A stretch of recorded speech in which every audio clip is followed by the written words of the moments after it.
Ух ты, труба какая. Алло, прачечная. Пеппа, мать твою! Нельзя звонить по этому телефону. Этот телефон только для пожарных. Ёб твою мать. Пожар! Господи, пожар! Алло, пожарная служба слушает? А можно, пожалуйста, свинью эту жирную, жену мою? Это тебя, Тамара. Я ж просила называть меня свиньей только во время пожарной службы. Сюда можно звонить только в экстренных случаях. Но у меня экстренный случай. Я не могу найти барбекю соус. А почему я говорю по-грузински? Ты долбоёб просто.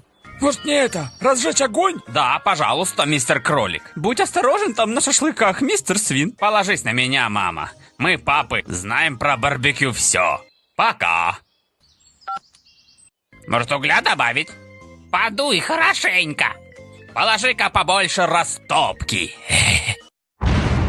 Думаю, наши мужики справятся.